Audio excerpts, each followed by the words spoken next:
Hello and welcome to my video tutorial on how to make this signature. Let's start by opening a file, making a new file. Size is 500 by 200 pixels, resolution 72. I resize the canvas a little. Let's open two images I'm gonna be working with. It would be lady and the Xtcmax. Okay, we open the lady and let's work with the background first. Unlock the layer, double click on the lock, click OK, edit, transform horizontal, and as you can see I have the city in here without this building in there, so press V to move it, to drag and drop into your canvas. Ctrl key to select, zoom out a little bit and place it the way you like it. I kinda like it like that. And I want the city to be on the right side. Size it a little bit.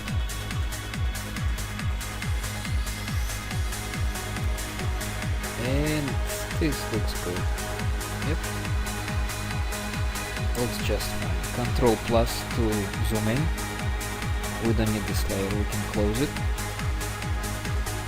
Now let's work with the... Now let's make sure that we name all our layers, because later in the project we're gonna have like 15-20 layers, and layer 2, 3, 4, what are those? You will forget, so let's make this layer name main BG. Okay? And let's work with the levels of this layer. Let's make darker. Let's make it more vibrant and more contrasty. So dark will be darker. Mid levels will go also a little lower. And highlights a little bit up. Let's make them brighter, contrasty. Okay. Now what we need to open the helmet lady and cut her out. So we open this, zoom in. Too much. Okay. Select the pen tool by pressing P or on icon, and let's start cutting her out. There are many ways to cut to make your renders. I like to do it with the pen because it gives me more control of what I'm cutting in and out, and it also helps to have mouse sensitivity reduced for this, so it's easier for you to be more precise. But it doesn't really matter on the smaller renders, because once you zoom in, once you resize it to smaller size, a lot of the details will be lost, so it doesn't really matter. For the purpose of this tutorial I will not be very careful, but I will still try to maintain speed and quality as much as I can. You can pan your image if you zoomed in too much by pressing H and dragging it the way you want. Press P to select pen tool again. Zoom out with mouse wheel or Ctrl plus and minus, depends what you prefer. And keep cutting her out.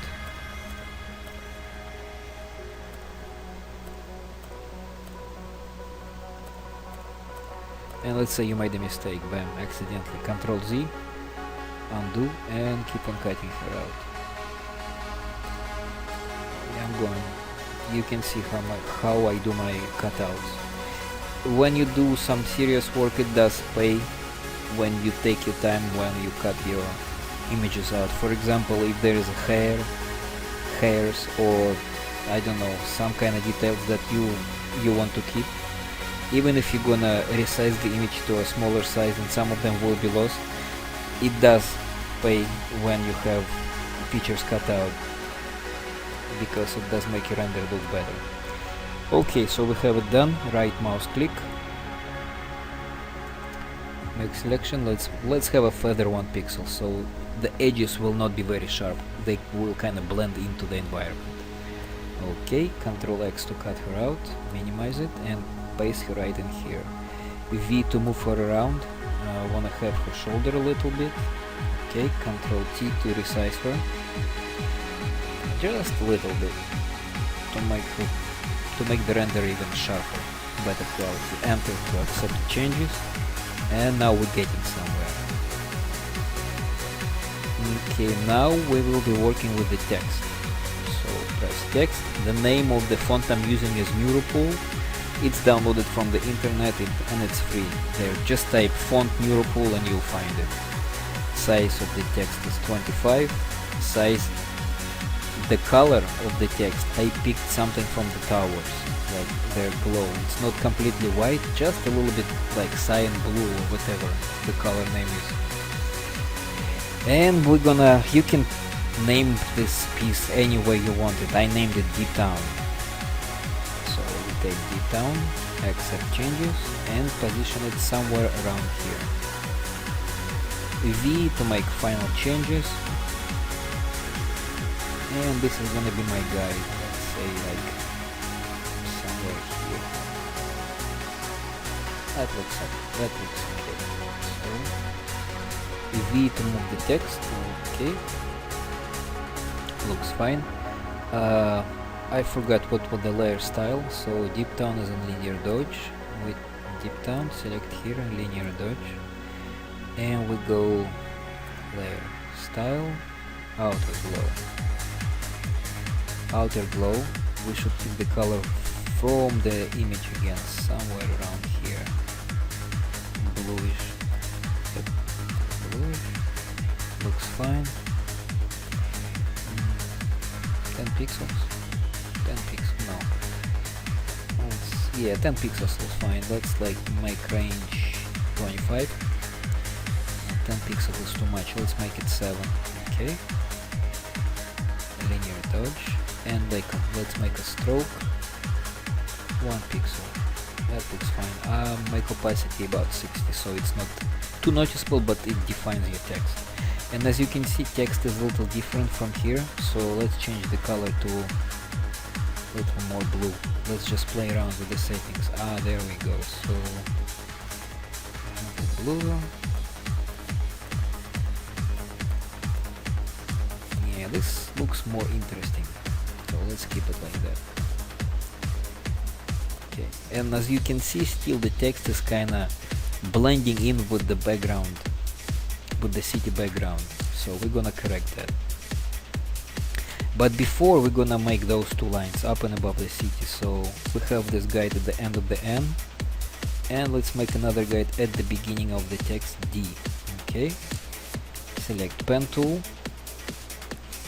make entry point, exit point, and select your brush pencil tool.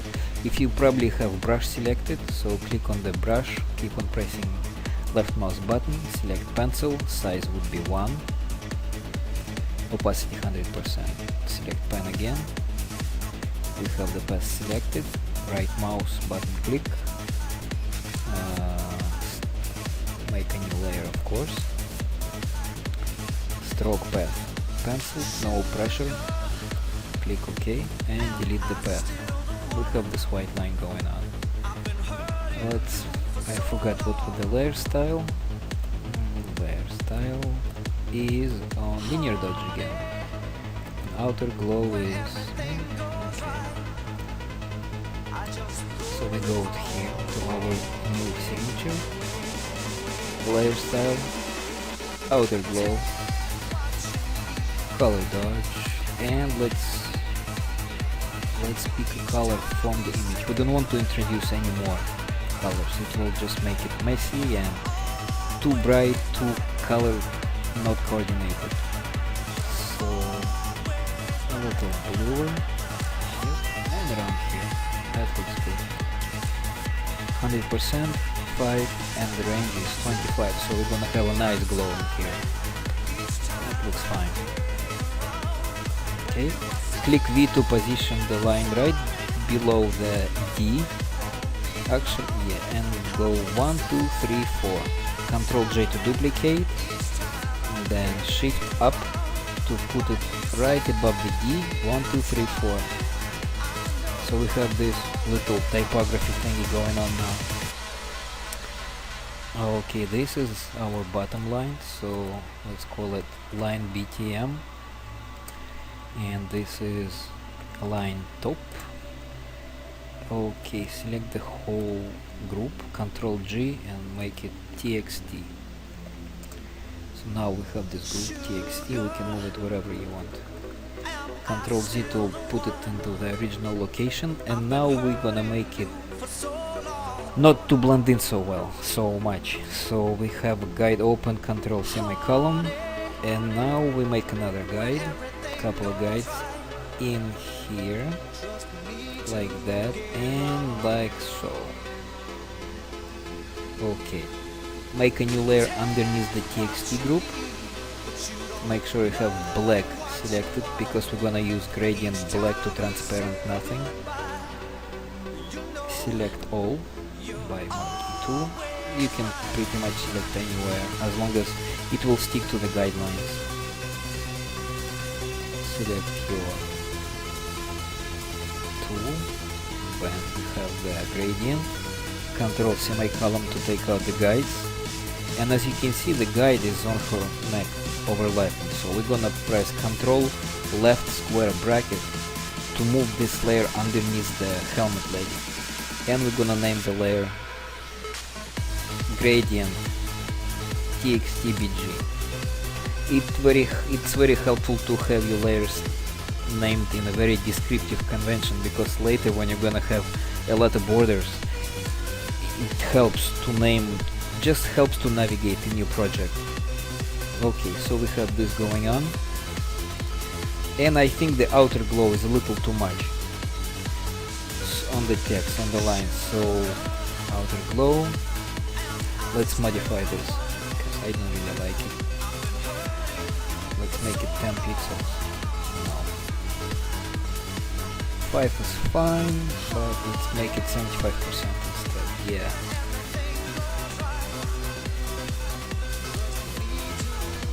So 100% opacity was a little too much for this. And I think the background gradient should be a little wider. So we select the layer, Control T to select the layer, and go height. We have it 100%. So let's make it 110, see how it looks. Well, looks better. Press enter to accept twice to accept the changes. And now we have pretty much what we want. Select the layer style to multiply. And well, pretty much the same. Let's make it a little wider. Control T and 105. Yeah. Now, okay, now this is better. 1 pixel, perhaps 1 pixel down. Yep. Okay. Now we're gonna add a border around the image. This is gonna be the. We collapse this. This is going to be new layer on top of everything. We're gonna call this 1 pixel border. Control A to select everything. Edit, stroke, black color, 1 pixel, and make it inside. I like to keep everything kind of like constricted. It gives it a nice border definition, so your image looks finished and well defined, and you know what you're looking at, you know. Instead of if there is no border, I don't know. On some sites it looks okay, but on some it doesn't. So now we're getting somewhere. Now as you can see, I have those little scan lines diagonal, and if I select pattern, I don't have that. Well, I don't have that. So whatever I do, but I don't have it. Okay, so what we're gonna do is we're gonna open a new file. We're gonna 6 pixels, make it 6 pixels by 6 pixels, and we're gonna zoom in as much as you want, probably 1300%, I think. Yep. And we're gonna select pencil. Should be 1 pixel. Let's zoom in some more and start from the top right. Bam, bam. Make a pattern. Now we're gonna go File, Edit, Define Pattern, and we're gonna call it Diagonal Pattern. So now we have a pattern going on. like here. So we select the pattern tool, and now your pattern will show up in your pattern menu. Right here is selected,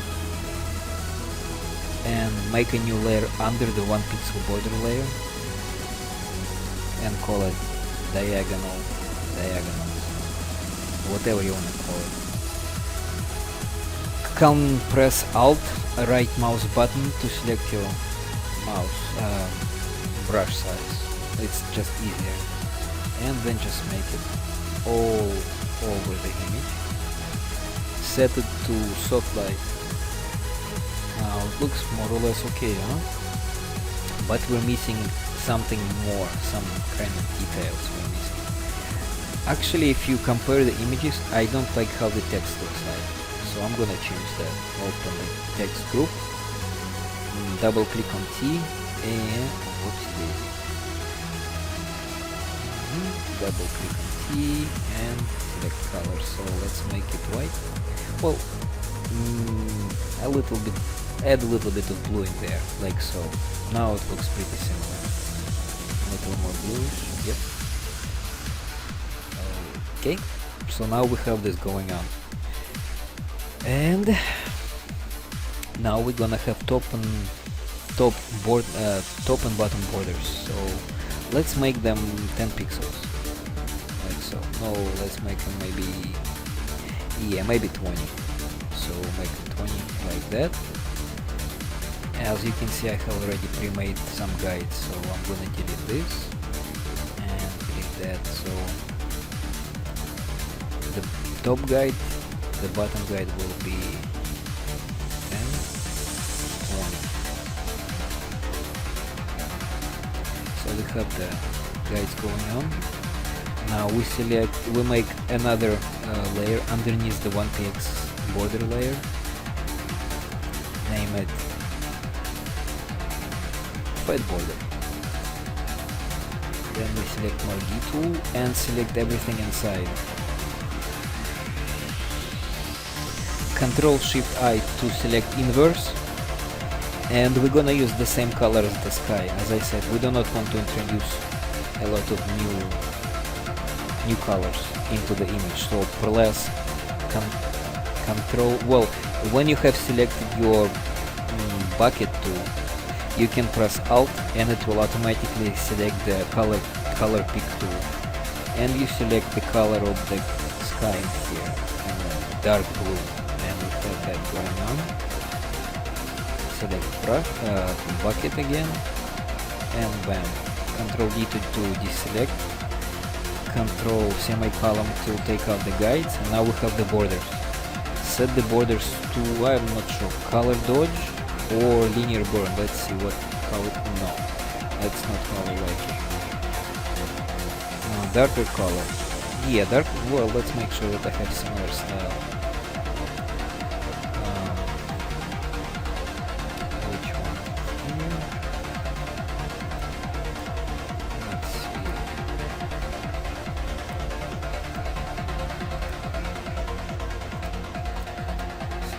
I forgot which layer it is. Border. There you go, border. Hard light. Now outer glow I have color dodge 1050. Okay. So we come here, select first border, dark color, and a layer style, outer glow. And let's pick a color somewhere from the city again, so probably like so. Whoa, that's too dark, that's not what I want. Yep. Maybe select it. Modify a little bit brighter. Yeah, that looks good. And linear dodge. If you don't know what looks good, you can just select blend mode and press up and down and see what looks good. So I'm kinda going out of my ass right now. Actually, pin light looks better than we'll see.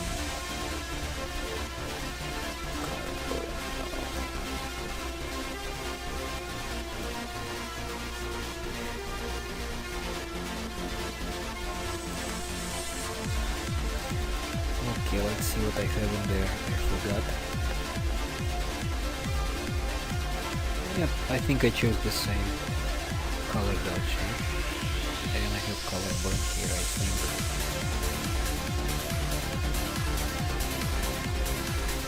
Color dodge 100%. 10 pixels white. Yeah, that looks okay. Let's make color a little bit more white. There you go. Now it's getting somewhere more interesting. Okay. So now we have more or less everything done, but the text is bigger than the background border. So V to select it, and let's put it somewhere in here. Select text group, press V to move it over as a group, and position it like so. Yeah, that looks good. That looks okay. Okay, so what we're gonna do now, Control Alt Shift, select everything, the very top layer, Alt Control Shift to merge, Alt Control Shift E to stamp everything together, and give it Gaussian blur, I'm not sure how to pronounce it, Gaussian blur, 5 pixels, looks good, and then we put it on a hard light. Let's make sure I have the same settings. It's either soft light or hard light. Normal and soft light. Okay, so soft light will leave out a little bit more details. So soft light. And now we can take out some of the layer opacity here. We create a mask, select black color, switch to black to brush. Size 100 is good. Flow should be 20, so you don't take a lot right away. Make it bigger and just brush away. Put some black around the city and maybe around the face. Yeah, that looks okay. Maybe a little bit from here, so you can see the sky and some variations. That looks more or less good. Now we select the image and we select the sharpen tool and make it 20% so you don't sharpen way too much. Comfortable size of the brush, and let's add some details. So this should be a little sharpened because it's kind of sticking out, I think. So make this little sharper, make this little sharper, a highlight, maybe some helmet, a little bit of her face because she would be the focal point, some flowers and hairs. Maybe a little bit of the city too. Yeah, so you have some nice details. No? And looks like we have a signature done. Yes, we do. That's how you make a signature. Thank you for watching and have a good time of the day.